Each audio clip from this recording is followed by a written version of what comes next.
Ayoli uni nozik jihati, kasbiga bo'lgan ayricha muhabbatini yaxshi bilardi.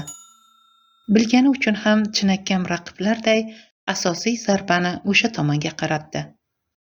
Otamuratni johil va mushtumzo'rlikda ayblab, maktabga shovqin ko'tarib bordi. Barchaning oldida obro'yini bir pul qildi. Yigitning maktabdan ketmoqdan o'zga chorasi qolmagandi. Endi qaysi yuz bilan dars beradi? O'quvchilarning ko'ziga qanday qaraydi? Axir u jonkuyar, talabchan muallimdan johil, aroqxo'r, zinokor kimsaga aylangandi-da. Buni u bolalarning qarashlaridan anglarkan, hamkasblarining o'shandagi qiyofalarini hali hanuz unutolmaydi. O'sha paytda kimdir achingan, kimdir esa maktabning faxri hisoblanmish hamkasblarining sharmandayu sharmisor etilishidan o'zida yo'q sevingandi. Otamurat qayerda xatoga yo'l qo'ydim ekan deb keyinchalik ko'p o'ylab ko'rgan va oqibat ayoliga uylanganning o'zi katta xato bo'lganligini fahmlab yetgan. Biri tiriklikni yeyish-ichish, kiyinishda deb bilsa-yu, ikkinchisi ezgu maqsad yo'lida g'uransa, allaqanday o'quvchi bolalar kamolidan quvonib yursa, ko'kka parvoz qilish ishtiyoqida allambalo samolyot yasab o'tirsa, hech zamonda kelisharmidi ular? Ayolining nazarida u g'irt ahmoq edi. O'zganing bolalariga nisbatan mehrini sira tushuna olmasdi. Qanaqasiga yetti-yot begonalarga bu qadar mehr qo'yish mumkin-a? Maktab yetmagandek uyda ham tinch qo'yishmaydi. Telefonda hali buni so'rab joniga tegishadi. Ayoli uni o'zgalardan qizg'anmasdi. Shunchaki tushunmasdi. Janjalga sabablardan biri shu edi. Dahanaki jang ko'p hollarda tahqirlashga aylanib ketardi. Falakning gardishi bilan Otamuratning tog'alaridan biri qaysi bir zamonlarda xotin olib, xotin qo'ygan ekan. Bu holat ayolining dilida shunday bir ta'riflar ila evrilardiki, bilmagan odam Otamuratning butun avlod ajdodi xotinboz o'tgan ekanda degan xayolga borishi mumkin edi. U erining dars paytida qizlarni tomosha qilishda ayblardi. Otamurat bariga chidab kelardi-yu, lekin bir oqshom o'ta tahqiromiz ohangda aytilgan gapiga ortiq bardosh qila olmadi. Ayoli bir aytib qo'ymadi. G'azabdan shamday qotgan erining yuzi ko'ziga tikilib, yuqoridagi iborani takror aytdi. Sen ham erkakmisan? Yigitning urmoqqa ko'tarilgan qo'li kostyumiga yetdi. Mixda iliqliq turgan kostyumini yelkasiga tashladi-yu, uydan chiqdi ketdi. Keyingi barcha g'alva mana shundan so'ng boshlandi. U esa bor alamini kirakashlarning shefi hisoblanmish Botir Dovondan oldi. Botir Dovonning basharasiga musht tushirib, o'zgalar nazarida zo'rga aylandi. Holbuki u zo'r emasdi. Ushlashishni jinidan yomon ko'rardi. Biroq tevarakdagilar yigitdagi bu beadad alamni kuch deb bildilar. O'zlaricha undan zo'rni yaratdilar. Hozir ham shunday deb o'ylaydilar va ancha-muncha hayiqadilar. Yarim oycha burun mashinasi yonida xayolga botib o'tirarkan, qarshisiga kelib yelkasini bosgan kimsani odatdagi mijozlardan biri deb o'yladi. Asta bosh ko'tardi. Kulimsirab turgan juvonni tanib shoshib qoldi. O'zini juda noqulay his etib, "Ha, yukingiz bormi?" deb yubordi. "Yukim yo'q", dedi juvon kulib. "Maktab direktori sifatida sizni ishga taklif qilgani keldim." "Qutlug' bo'lsin. Qachondan buyon?" "Yaqinda." Juvonning ovozida g'urur ohangi sezildi.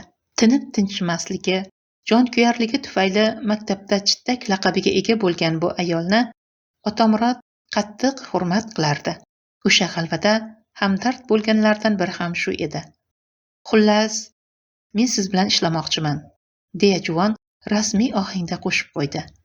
"Sizdek mutaxassis bizga havodek zarur. Boshlig'ingiz ko'narmikan?" Otamurat mujmallandi. "Boshqa maktabga o'tib ishlashga izn so'rab borganimda, sizday axloqsiz odamga maktabda o'rin yo'q deb haydab chiqargan meni. Haydarovni aytyapsizmi?" Juvon ijirg'andi. U kishi ancha bo'ldi rahbarlikdan ketganiga. Bozorda o'ralashib, dunyodan bexabar qolibsiz-ku. Hozirgisi yosh, juda g'ayratli yigit. "Ko'ngil qolganda Mehrixon, bolalardanmi?" Juvon jiddiy tikiladi. "Biz kattalarni qo'yavering. Lekin bolalarda ne ayb? Filmni bilasiz. Rozi bo'lmaguningizcha tinch qo'ymayman. Ikkinchidan, Loyqalangan suv allaqachon tinib bo'lgan. Siz bolalarni o'ylang. O'ylab ko'ray. O'ylang, o'ylang. Yigit shundan beri o'ylaydi. O'ylab uyiga yetolmay turganida ko'ngliga ishq o'ti tushdi. Shu topda u bu kutish daqiqasi 1000 yilga cho'zilishiga ham rozi edi. Qozondagi ovqat hech qachon pishmasligini, choynakdagi choy tugamasligini istardi. Nomut qaytish g'oyat dahshatli ekanligini his etgani sayin yuragi gupirib, uyushib ketmoqda edi. Sardor cholga yigitning maktabga qaytish fikri unchalik yoqinqiramadi. Maktabga qaytish emas, tasavvurda tug'ilgan muallim sifatidagi tusi, bo'yinbog' taqqan po'rim kostyum shimdagi qiyofasi ko'ngliga o'tirishmadi. Hozirgi holatida yana haydovchilarga xos jo'ngina libosida yigit yuragiga yaqinroq edi. Uni po'rim holda tasavvur etgisi kelmadi. Ayniqsa bo'yinbog'ni ko'rishga ko'zi yo'q edi. Tog'asining o'g'li shahardan bashang qaytganda xotinining o'g'rincha suqlanib qaraganini bir-ikki sezganday bo'lgan. Lekin uning xiyonat ko'chasiga kirishini xayoliga keltirmagandi. Boz ustiga tog'asining o'g'li o'z jigari. Xasmiga ola ko'z bilan qaramas. Shunga qaramay, har holda bir safar o'z noroziligini bildirgan. Ammo ayoli dovdiramagan. Galstugiga qarayapman, nega shaharda o'qiydiganlar galstuk taqishadi? Savoliga savol bilan javob olgan Sardor o'shandagina qarindoshining bo'ynidagi bo'yinboqqa e'tibor bergan. Bir parcha rangdor lattani bo'yinda osib yurishi g'alati tuyulgan. Uyda hech kim yo'qligida qarindoshining bo'yinbog'laridan birini bo'yniga taqib, oynaga yuzlangan. Yo'g'on bo'yniga bo'yinbog' sira o'tirishmaganini sezib, yulqib otgan. Ayol zoti ahmoqda. Yo'q narsalarga havasi tushib yuradi deb o'ylagan. Ayolining havasi bo'yinboqqa emas, yigitga tushganligini xayoliga ham keltirmagan. Qarindoshidan umidi katta. Uni shaharda o'qishidan juda faxrlanardi. Yurt so'raydigan cho'ng odam bo'ladi deb o'ylardi. Shaharni egallaydigan siyog'i bor deb umid qilardi. Qarindoshi esa shaharni emas, uning to'shagini egalladi. Shundan so'ng dunyo deganlari to'nkarilib ketdi. Borliq o'z ahamiyatini yo'qotdi. Qishloqdan bosh olib ketarkan, oxirgi daqiqalarda ham tog'asini avaylaganidan hozirgacha ajablanadi. Mehri bor ekanki, mudhish sirni tog'asidan yashirdi. Tog'asi bu sirning tagiga yetib yetmay, gumonlar og'ushida bu yorug' dunyoni tark etdi. Kelinni haydading, uyingga o't qo'yding. Nima bo'lgan o'zi senga, a? Dedi keyingi kelishida tog'a. Quturgandim, tog'a, quturgandim, dedi Sardor yerdan ko'zini olmay. Birda sizga aytgan ichimdagi dard shu edi. Quturgan odam yo o'ladi, yo qoladi. Rangi ro'ying binoydek-ku. Quturgandim. Tov giyohlaridan shifo topdim. Shifo topganing yaxshi. Endi qayt uyingga. Shodiqul xotiningga og'iz solayotgan emish. Uyga qaytsam, tag'in quturaman-da tog'a. Havosi ham yoqmaydi menga. Shuncha odamga yoqqan havo nechun senga yoqmay qoldi? Bilmadim tog'a. Unda borib xotiningni opke. Bega tashlab qo'yma buytib. Dardim qo'zib qolishdan qo'rqaman tog'a. Kasalim yuqmasin deya quturgan sahotim talog'ini berib uyga o't qo'ygandim. Biring qishloqni tark etding. Tog'a og'ir xo'rsinadi. Biring shahardan beri kelmaysan. Senlarga nima bo'lgan o'zi? Hech gap bo'lgani yo'q tog'a. Sardor uni yupatishga tirishadi. Behuda gumonlarga bormang. Qachon qishloqqa qaytasan? Borib qolarman. U qishlog'iga qaytib bormadi. Shu yerni vatan tutdi. Aslida bu yerga vaqtincha qo'ngandi. Ketish niyati yo'q emasdi. Keyinchalik buni ayolidan ham yashirmasdi. Ayoli esa sokin tarzda hamisha uni ma'qullardi. Siz nima desangiz shu. Er qayerda, xotin shu yerda. Xotini jindakkina e'tiroz bildirganida ketmog'i tayin edi. Buning ustiga Abdurahmon chavandoz avvaldan aytib qo'ygan. Dunyo keng, lekin kishi ko'ngli tortgan yerdagina yashaydi. Yashab ko'r. Yo'qsa qolarsan, yo'qmasa ketarsan. Sardorchol yigitga zimdan tikilarkan, o'zidan uni qay bir ma'noda ustunligini his qilganday bo'ldi. Yigitning borar joyi, agar taqdiri qo'shilib qiziga uylanadigan bo'lsa, tushirib ketarga tayinli maskani bor. U esa vaqtida mana shu imkoniyatdan mahrum edi. Abdurahmon chavandoz dilidagini sezganday unga mana shu do'nglikni ko'rsatgan. Kelgindiman deb siqilma, degan. Aslida hammamiz ham kelgindimiz. Faqat buni tan oluvchi yo'q. Agar juda siqiladigan bo'lsang, ho, anavi gazaga joy sol. O'z qo'rg'oningni barpo et. O'zing xon, bo'lankang maydon bo'lib yashayverasan. Sardorchol do'ngni makon tutganda bu atrofda qishloq uylaridan asar ham yo'q edi. Keyin tushdi ular. Negadir tog' tabiati kishilarni qasrmonand uylar qurib havolanishlariga yo'l qo'ymaydi. 10 yillab tuppa-tuzuk turgan uylar tuproq siljishi tufayli to'satdan devorlari tars-turs yorilib, yaroqsiz holga kelib qolaveradi. Zamin tabiatining beqarorligi sababli bu qishloq odamlari har 10-15 yilda uylarini yangilab turishga majbur edi. Ammo cholning kulbasi qurilganidan buyon qilt etmay turibdi. Qishloq yillar davomida siljiy do'ngni tevaraklab qolgan bo'lsa-da, do'ng cholning nomi bilan yuritiladi. Sardorning gazasi. Gohida yakkatom deb ham ataladi. Shunga qaramay, chol gohida o'zini begona his etadi. Dovon ortida qolgan qishlog'ini qo'msaydi. Qo'msaydi-yu, o'sha mavhum tunni eslab, tag'in ko'ngli muzlaydi. Beixtiyor ikki qishloq odamlarini bir-biriga qiyoslay boshlaydi. Bu qishloqda eshiklarga qulf osilmaydi. U qishloqda qulfsiz eshikni topmaysan. Bu qishloq yigitlari bamisli burgut. Qizingga birov qosh qoqsa, qo'shning yeng himarib chiqadi. U qishloqda esa ko'zingni shamg'alat qilib, to'shagingga kirishga harakat qilishadi. Bu qiyoslar bilan chol shunchaki o'zini ovutadi. Hozir ham xotira sabab dilidagini tiliga chiqarmay turolmadi. Shu ishingiz durust emasmi? Yurasizmi endi bo'yinbog' taqib? Otamurod unga ajablanib qaradi. Bo'yinbog' erkakka yarashmaydi-da, dedi chol. Uni taqqan odam erkakka o'xshamay qoladi. Erkaklik bo'yinbog' taqish-taqmaslikka qarab qolgan bo'lsa, bo'yinbog'siz ablahlar qancha? Bu haq gap oldida chol jim qoldi. Uy bekasining ovqat suzayotganini ko'rib, Otamurodning yuragi simillab ketdi. Taom yeyilgach, turmoqdan o'zga iloji qolmaydi. Chamasi juvondan endi umid qilmasa ham bo'ladi. Daragi yo'qligi sevgisi rad etilgani. Aks holda tongdan izsiz yo'qolmasdi. Ammo unda umidlantiruvchi boqishlaru va keyin degan sirli shivirni qanday tushunmoq kerak? Bu narsalar juvonning yigitga nisbatan bee'tibor emasligiga ishora-ku. Ammo Otamurod bunga qanoat etmay, e'tirofni uning o'z og'zidan eshitmoqchi edi. So'ng esa sevgi qanotida parvoz etib, iziga qaytmoqchi edi. Nazarida shundan keyin hayoti butunlay o'zgarib ketadigandek, mo'jazgina go'shasi baxt va tarovatga to'ladigandek edi. Zumradning bedarakligi barcha umidlarini puchga chiqarmoqda edi. Mana endi hademay yo'l tadorigini ko'rishga majbur.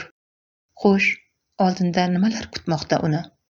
Haftalab supurgi yuzini ko'rmaydigan hovlisi, hamkasblarining hissiz nigohlari-yu, holidan xabar olish bahonasida kelib, vino uchun 4-5 so'm undirib ketadigan Doniyor jo'rasi. Rangsiz va ruhsiz kunlar. Qiziq, shahar to'la odamlar-u, biror dardkash yo'q. Ko'cha to'la ayollar-u, lekin ko'ngliga o'tiradigani yo'q. Ishongan va umid qilgan ayoli yaqinda ko'nglini chil-parchin qilib ketgan. Yigit yuzsizlik qarshisida lol qolib, cho'ntagida borini chiqarib bergan. Bu ayolni suymoqqa nechun buncha urindi? Ne qidirdi undan? Javobsiz savollar serob edi. Qo'liga tutqazilgan puldan qanoatlangan ayol esa mamnunligini yashirib ham o'tirmagan. Balki o'tgan safar quruq qaytargani uchun o'zicha boplab o'chini olgandir. Har holda topgan bahonasi kurakda turmasdi. Bo'yda bo'p qolganmish. Doktorga qaratishi lozim emish. Qanaqasiga? Axir bormay qo'yganiga bir necha oy bo'ldi-ku. Biroq bu haqda hechchalab so'rab surishtirmoqqa yigitda zabon yo'q. Oshkora tamagirlikdan esankirab qolgandi. Alam va iztirobdan qanshari achishib, oshkora tamagirlikdan esankirab qolgandi. Alam va iztirobdan qanshari achishib, taxtaday qotgandi. U yerdan ko'z uzib, so'rida oyoqlarini osiltirib o'tirishgan hamkasblarini ko'rgan. Barining yuzida shum ifoda. Tirchayishar, ya'niki olchoqlik qarshisida nochor qolgan inson holatini andishasizlarcha tomosha qilishardi. Ayol esa allaqachon bozor to'la olomon ichida singib ketgandi. Bopladimi? Ayollarning barisi shu. Otamurod gap egasiga qaramadi. Bu gapda hamdardlikdan ko'ra qandaydir qoniqish hissi kuchli edi. Mamnunlik alomati ustuvor edi. Avval Alisherni toza soqqandi. Endi navbat senga ketdi-da. Bu gap uning uchun tamomila yangilik edi. Ayolning allaqanday Alisherga ilakishganidan butunlay bexabar edi. Bilgani, ayolning yolg'izligi, turmushdan ajralgani edi. Ayol uning qaynoq og'ushida erkalanar ekan, eridan so'ng biror kimsaga qiyob boqmaganini hamisha ta'kidlar, sevaman derdi. Borlig'imsiz, sizsiz dunyo menga qorong'u derdi. Bu gaplarga yigitning juda ishongisi kelar, biroq inonmog'iga doimo nimadir xalaqit berardi. Kuyunaverma ko'p, barisi bir go'r bularning. Bu gapga yigitning qo'shilgisi kelmadi. Erkakka ham jon, ham tan bo'la oladigan ayollar borligini, o'ziga atalgani esa dunyoning qay bir burchagida mavjudligini hamisha his etardi, umid qilardi. Agar buning teskarisi bo'lsa, bu olamda yashamoq ne darkor. Aslida dunyo shunday yaralgan. Kim kimgadir doimo intilib yashamog'i lozim. Birovga intilmaydigan odamning nigohi befarq, idroki mudroq bo'ladi. Unaqalar Xudo bergan umrini yashab o'tmoqlari uchungina yo'q yerdagi narsalarga o'ralashib, tashvishlarga aldanib yashaydilar. Ko'ngillari tor, maqsadlari bachkana, kibrli bo'ladilar. Ana, so'rida bir dalayi valaqlashib o'tirib, ular bilan oddiy bir narsa yuzasidan ham bahslashib bo'lmaydi. Barcha narsalardan yomonlik qidirishadi. Ayol zotiga nisbatan qarashlari shu qadar kufrliki, bu mavzuda yaxshisi so'zlashmagan ma'qul. Iymoningni qochirib, shaytonga hamroh qilib qo'yishadi. Negadir oqdan qora, nurdan soya qidirishadi. Hatto gazetaga tikilib kitob varaqlashini ham kalaka qilishadi. O'z navbatida bari o'zini g'oyat aqlli sanaydilar. Yo'q bor narsaga qah-qah urishadi. Mijozlar qolib bir-birini aldashga tirishadilar. Oddiy insoniy hislar begona. Har qanday tuyg'u kulguga sabab bo'ladi. Nechun ular bunaqa? Mijozga ro'para kelganida nega o'zi ham ularga o'xshab ketadi? Ko'proq undirish payti bo'lib, tili yolg'onga ketgani ham sezmay qoladi. Yomon xislatlar nechun bu qadar yopishqoq? Yaxshi xususiyatlar esa kiyimga qo'ngan gardek qoqib tashlanaveradi. Nega? Bittasi bor, juda boy lekin. Gaplashib beraymi? Eridan qolgan mashinasi ham bor, yangi. Maza qilib minib yurasan. Otamurod gap egasiga qaramaydi. Erkaklik sha'ni, or nomusi haqidagi qarashlarini e'tirof etmoqdan naf yo'qligini o'ylaydi. Qavatidagi kimsa esa unga achinib qaraydi. Ammo lekin yomon tushirib ketdi-ya seni. Bular shu, ko'z suzib pulingni oladi. Yigit esa bergan puliga emas, ayolga achinardi. Tuyg'ulari uning uchun bir pulligidan esilardi. Shu bilan birgalikda ayol kishining sirli muhabbatini qo'msardi. Bu tuyg'usiz tiriklik g'oyat nursizligini o'ylardi. Oxiri u ko'ngildagi yorini odam to'la shahardan emas, tog'lar orasidagi mo'jaz bir qishloqdan topdi. Topdi-yu, cho'mishning qozonga urilishi yuragini o'rtab, dilini vayron etayotganligini his etib, afti tirishdi. Cholning gaplari ortiq qulog'iga kirmay, tevarakka ma'yus nazar soldi. Tonggi quyosh nuridan aqlni lol qoldirar darajada fusunkor tus olgan tabiat chiroyini sezmaydi. Ammo adovatni his etadi. Bu qishloqdagi jamiki narsa uning darvozadan chiqishini poylayotgandek, tashqariga chiqishi bilan mo'rmalaxdek yopishadigandek edi. Hatto qarshisidagi chol ham mehmon hurmati deya ba'zur o'zini bosib turgandek edi. Otamurod taqdirga tan bergan bir alfozda kosadagi ovqatga qoshiq urdi. Taom lazzatini tuymadi. Nazarida maza bilish sezgisi o'lgandek edi. U beixtiyor kavshanarkan, ortiq tevarakka boqmas, umidi butunlay so'ngandi. oldinda kutayotgan sevgisiz, maza matrasiz hayotning bor zalvorini vujudida his qilgandek yelkalari cho'kkan, shalviragan bir ahvolda sho'r va ho'plardi.